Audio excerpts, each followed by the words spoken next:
नगर पालिका के कर्मचारियों को कई महीनों से वेतन नहीं मिल रहा है, जिसके लिए उन्होंने दुकानदारों से सील करना शुरू कर दिया है। बीते दिनों भी सीएमओ ने निजी कॉलोनियों में दी जा रही सुविधाओं को भी बंद कर दिया है। गुरुवार सुबह सुबह नगर पालिका के कर्मचारियों ने वेस्ट एंड टाउन हॉल जाकर नगर पालिका की करीब 15 से 20 दुकानों पर ताला लगाकर सील कर दिया।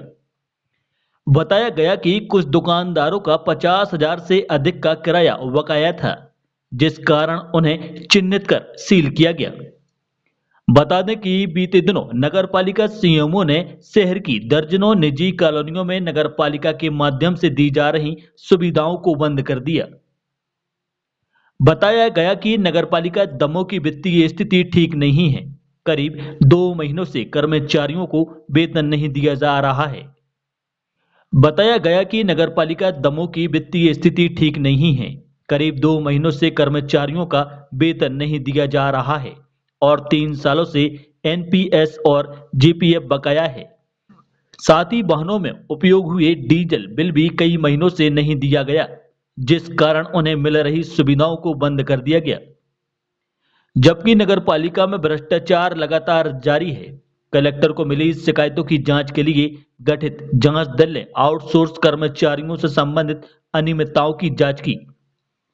पीएम आवास और स्वच्छ भारत मिशन सहित अन्य मदों में अनियमितताएं पाई हैं, जिसमें फर्जी तरीके से भुगतान होना जांच दल पाया था।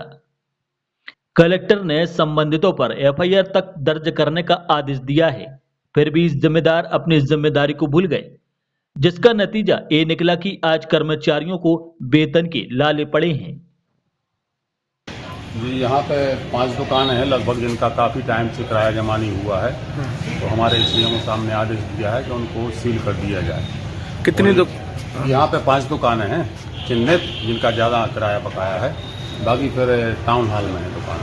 करीब कितनी दुकानें होगी? लगभग 10-12 दुकानें ऐसी हैं जिनका काफ़ी टाइम से किराया जमा नहीं हुआ है, क्योंकि नगर पालिका में अभी स्थिति ये चल रही है कि 2 माह से कर्मचारियों का वेतन नहीं हो पा रहा है। इसलिए सीएमओ साहब ने आदेश दिया है कि जिनका ज़्यादा किराया बकाया है उनको सील कर दिया जाए। कितना होगा किराया बताइए कुछ? किराया लगभग किसी का 50,000 बकाया है, किसी का 60,000 बकाया है। इस तरह से बकाया है, इसलिए कार्रवाई की जा रही है। और सभी व्यापारियों से अनुरोध किया गया था कि जो लोग नगर पालिका की दुकानों पे किराया नहीं भर रहे हैं, वो किराए को उनको दी हुई है तो वो अपना किराया जमा कर दे।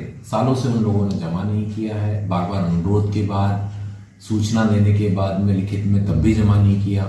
तो इसके बाद में हमारे पास और कोई ऑप्शन बचा नहीं, इसलिए हमने जो दुकानें हैं वो अपने आधे पत्ते में लेना शुरू कर दी। शुरुआत में हमने जो सबसे ज्यादा बड़े बकायेदार थे, वो हमने कहा था कि 20 बड़े बकायेदारों की आप सूची बना लीजिए प्राथमिकता के आधार पे। तो वो सूची बनाएंगे, उसी के आधार पर नियमानुसार जो टीम है हमारी राजस्व की, वो कार्रवाई करेगी। उस जांच में हमने क्लियर अनियमितताएं पाई थी और उस जांच की हमने रिपोर्ट शासन को, आयुक्त सागर संभाग को, ज्वाइंट डायरेक्टर नगरीय प्रशासन को और नगर पालिका को, चारों को भेजी। हमने उसको 3 भागों में विभाजित किया था। हमारी टीम ने जो रिपोर्ट बनाई, उस रिपोर्ट में क्या समस्या है और उसके कारण से क्या अनियमितताएं पाई गई हैं, वो चीज, और उसके बाद हमने समाधान, तो क्या क्या किया जाना है, ये समाधान भी हमने उस रिपोर्ट में, बहुत लंबी रिपोर्ट है और वो रिपोर्ट जा चुकी है नगर पालिका में। हमने ये रिपोर्ट आई थी मई महीने में भेज दी थी और उस पर नगर पालिका ने काम भी शुरू कर दिया, जितना मुझे पता है, और उसके आधार पर ही अब आउटसोर्सिंग की पूरी व्यवस्था उन्होंने की है, जितना मुझे बताया गया है। और इसकी रिपोर्ट हमने शासन को भी की है, केवल नगर पालिका को हमने ये रिपोर्ट नहीं भेजी, हमने ये रिपोर्ट मेरे हस्ताक्षर से शासन को भेजी है। दूसरी रिपोर्ट हमने की थी जो टुकड़े टुकड़ों में जो लोगों ने काम किए हैं, वो काम करके जो उन्होंने जिस तरह की शिकायत मेरे पास आई थी, उस रिपोर्ट पर हमने 5 जून को हमारी जांच समिति की रिपोर्ट आ गई थी और 5 जून को ही इन्हीं सबको आयुक्त नगरीय प्रशासन, आयुक्त सागर संभाग, जेडी नगरीय प्रशासन और नगर पालिका, इन चारों को हमने भेजी है। उस रिपोर्ट में भी स्पष्ट रूप से अनियमितताएं सामने आई हैं और उसमें किन लोगों के खिलाफ क्या कार्रवाई की जानी है, वो सारी अनुशंसाओं के साथ हमने अपनी रिपोर्ट सब जगह दे दी।